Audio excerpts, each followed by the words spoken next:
We're seeing people come back to more natural ways. My patients are frustrated with the results that they've been getting in their journey to reclaim their health.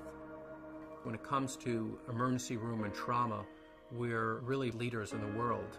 But when it comes to overall health, we're mostly managing our pain and suffering. There are definite medications, but they're not turning the condition around. They're allowing you to live as long as you can without that much pain and suffering. So people are forced to look for other ways to manage their health concerns. They're asking the question, is it possible for me to turn the clock back and go to the point in my life where I wasn't sick? Could be 5 years ago or 10 years ago, at that point where their bodies hadn't broken down yet. Well, the science world, not the medical world, is really pointing towards looking very deep in the body at the cellular level. And when you look at that level, you start to see that if the person is ever going to change their health, they have to address helping the smallest unit of their body get healthy again. Normal cells perform many functions essential to maintaining good health.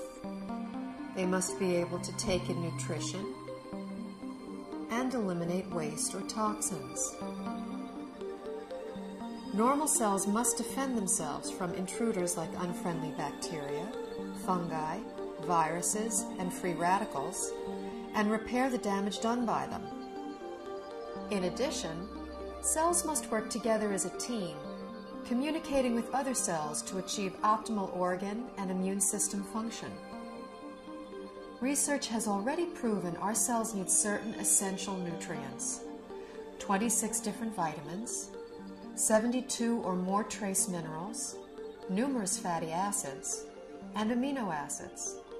Since our bodies don't produce these, we must get them from our diet. Recently, scientists have discovered that there are at least 8 sugars, called monosaccharides, that our cells also need for optimal function.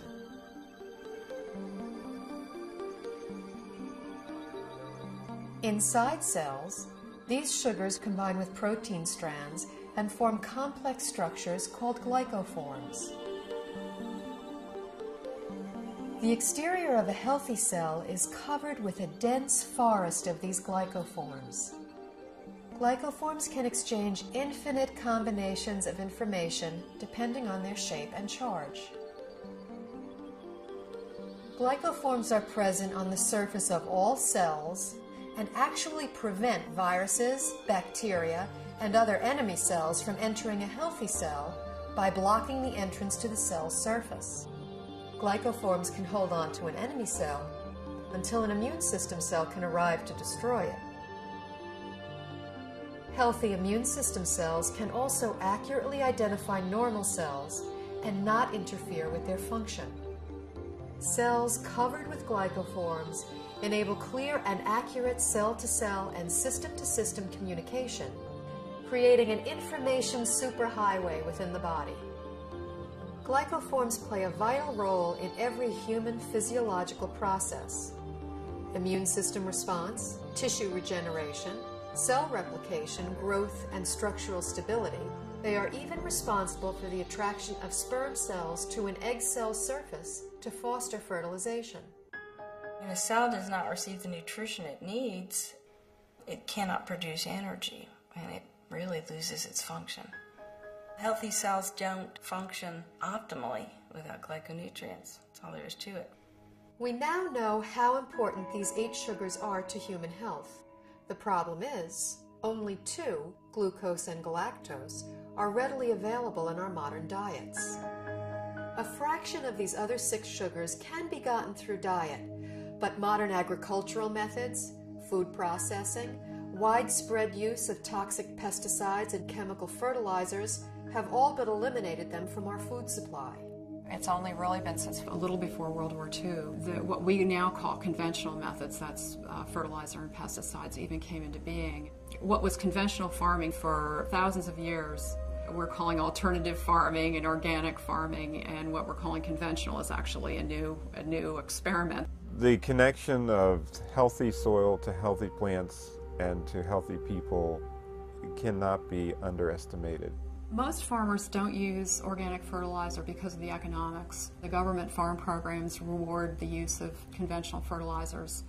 And then also many farmers grow for big agribusiness companies. When you're dealing in mega farms, the ideal crop is to pick the entire crop one day, get the pickers out of the field, get the money out, plow it down and put another crop in. That's like the perfect scenario. Crops are selected for uniform maturity and the ability to harvest quicker than they should. And that makes a huge difference in the protein content and the nutrient content. Optimally, you want the fruits and vegetables to stay on the vine or on the tree or on the plant for as long as possible, because in those last few days before ripening is when the essential sugars are brought to the fruit or vegetable. Everything that is not picked at its peak, everything that is shipped any length of time begins to lose its nutritional value. The nutrients actually start to oxidize. And once a vegetable turns a little brown or it's rusting, then it's going to cause free radical damage in your body. In addition, if something comes from a very long distance, it can have bacteria on it that your body is unfamiliar with. Generally speaking, the organic produce is much healthier, has a higher nutrient rate than the commercially grown vegetable. This whole thing of organic versus conventional, there's so few people that eat organic. 95% of the fruits and vegetables that are grown are conventional, which means that only a few people are eating organic foods. What I have my patients do is eat as many fruits and vegetables as you can, wash them, and assume that you're getting about a third of their phytonutrient value. I compared nutritional content of food from 1982 with what statistics are for 1999. I was amazed at the nutrient decline in many fruits and vegetables. Overall, it was an average 25% decline in nutrition across the board. That is staggering. It's shocking. If we are losing 25% of our nutritional content in 20 years, what are we going to have in 20 years from now and 20 years down the road? Pretty soon we're going to be eating water and a little fiber, and that's going to be it. The body, to an extent, can make glyconutrients. That's the job of the liver. However, that is an emergency mechanism, and we're making our own glyconutrients. It's basically a state of starvation. If you don't have enough of the right type of sugars, you have faulty processing. With the faulty processing, things can go wrong. Without vital sugars and a variety of other micronutrients, cells cannot create glycoforms. The result is a breakdown in cellular communication and immune system response. Depleted cells are unable to defend themselves effectively, so cell structures can be damaged and are not effective in healing and regenerating. In this weakened state, cells cannot communicate effectively, compromising the body's ability to identify problems. They are also unable to destroy pathogens such as viruses, bacteria, and fungi, and cannot identify mutated cells so the immune system can eliminate them. For example, when a person suffers from an autoimmune disorder, their compromised immune system may respond inappropriately and treat altered normal cells as intruders and destroy them. It may allow mutated cells to proliferate, or the immune system may not respond at all, leaving the body extremely vulnerable to many types of infectious agents. Because they're not getting everything they need from their diet, people are doing one of two things. The first thing they do is nothing, and many people are ending up with chronic diseases, or they're getting sick more often. Their health is somehow degraded as a result. And other people are using supplements, including supplements of sugars. We need to eat the right foods to make the right structures to have optimal health. There's a break in the link here because we can't get that food anymore in today's modern diet. Therefore, there's a need to supplement with a type of nutrient called a glyconutrient.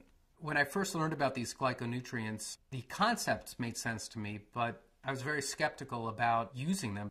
It seemed like there were a lot of people making claims that it could help with all different sorts of health conditions. And anytime I see that, I throw my hands up and I say, this can't be true. The big shift for me was seeing how many different countries were researching this. The University of Oxford have their own Glycobiology Institute where they were studying this as early as the late 1980s. Countries all over the world, Japan, Germany, Switzerland, Finland, New Zealand, Australia were looking at these nutrients and their clinical application, as well as in the United States at Johns Hopkins, MIT, University of California, Irvine. Once I realized how crucial these supplements are for human health, I felt compelled to offer them to my patients in my practice. When I started with the patients with the most serious health challenges that I wouldn't be able to help previously, the results that started coming in were amazing. We just started to see people gain their health back. I had a difficult time getting through the day. I had very low energy, and I was not in very good health. I started on a glyconutritional program big time. Now I don't have a pain in my body. I don't have any restrictions on my capabilities. I feel younger than I was at age 69, and I'll be 79 in a matter of days. Since the time I was 17, I was always on medication, and nothing was working. I just started to resign myself to being this sick adult. I took these glyconutrients, and it's changed my life completely. I'm on a road of recovery where I feel I'm more alive than I've been in over 10 years. It was to the point where I prayed that if my pain doesn't go away, I just want to die. I went ahead and decided to start taking glyconutrients, and I was completely, within 3 weeks, pain-free. I can do it all again. I feel like it's been given back to me, and that's what I'm thankful for.